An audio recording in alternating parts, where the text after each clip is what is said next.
Eu trouxe aqui um pouquinho das histórias de Chico, eu gosto muito de ouvir as histórias dele, porque a gente olha aquele ser humano que fez uma obra tão grandiosa aqui para a humanidade, porque a gente pode falar que como brasileiro, mas não como uma humanidade, né? E olha para ele e fala assim, meu Deus, esse ser humano tão incrível, mas teve uma vida tão difícil, né? A gente pode voltar ele lá com 5 anos de idade, já órfão de mãe, né? Afastado do pai, porque o pai era um caixeiro viajante, vivia com a madrinha, que não gostava muito dele, maltratava ele, né?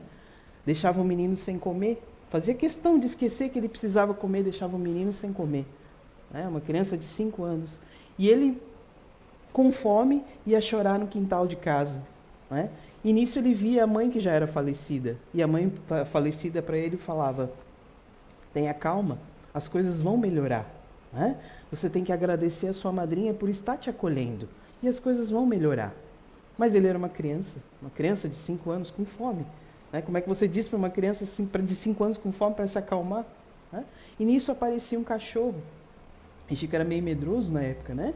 Um cachorro grande, e trazia um jatobá. Eu fui até pesquisar o que é isso. Trazia um jatobá na boca, parece um... nas minhas pesquisas lá, né, vocês podem dizer melhor, ele parece uma berinjela grande, mas tem a cascadura. E esse jatobá, Chico era criança, ainda não conseguia abrir. E o cachorro mordia o jatobá, Chico comia. Quando Chico acabava de comer, o cachorro saía. E nisso várias vezes, né, ele contando a história, isso aconteceu várias vezes, tá? E ele contando já adulto, as pessoas ficavam curiosas. Tá, mas você nunca perguntou para Emmanuel se esse cachorro era um cachorro espiritual, era um cachorro verdadeiro? Ele disse, não, eu nunca quis, nunca me interessei por isso, né?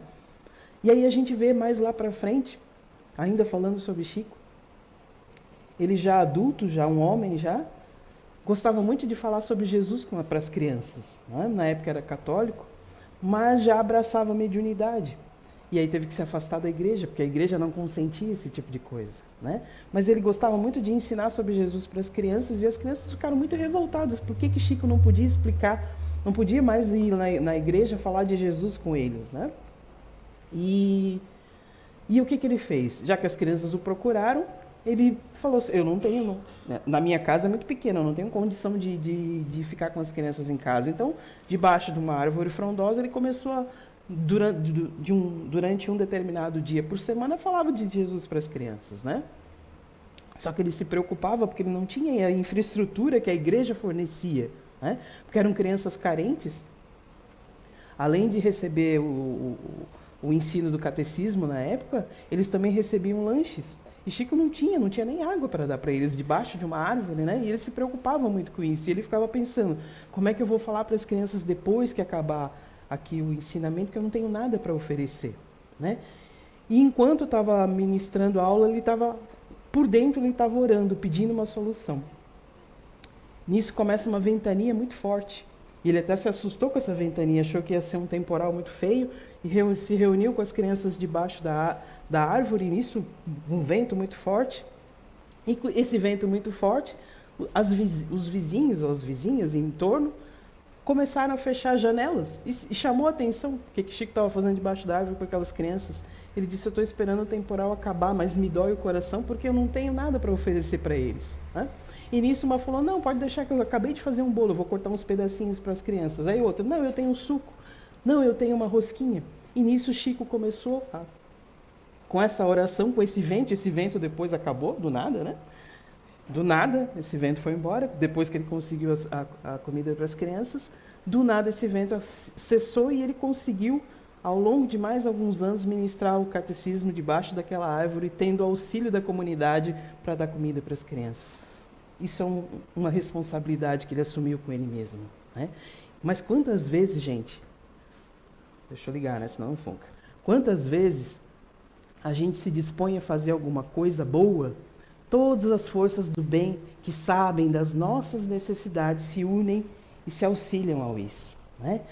E aí quando eu falo que as forças do bem sabem das nossas necessidades, porque a gente assim, quando a gente faz alguma coisa boa para o outro, primeiro você está fazendo para si mesmo. Primeiro você está se melhorando. E quando você se propõe, mas de verdade, a fazer alguma coisa, olha só, Ele não tinha estrutura nenhuma, ele só tinha vontade. E ainda assim foi fazer. O que aconteceu? Aconteceu, claro que a oração dele era forte, né? Mas a oração nossa também pode ser. Se a gente se condicionar a isso, né? O problema é que a gente só resolve conversar com Deus quando não tem mais, né? Não sei para onde recorrer, aí vai, seja o que Deus quiser. A Júlia já falou isso numa palestra aqui. Vamos entregar na mão de Deus, porque eu já tentei tudo, agora entrego na mão dele. Como se ele fosse a última opção, quando na verdade deveria ser a primeira, né?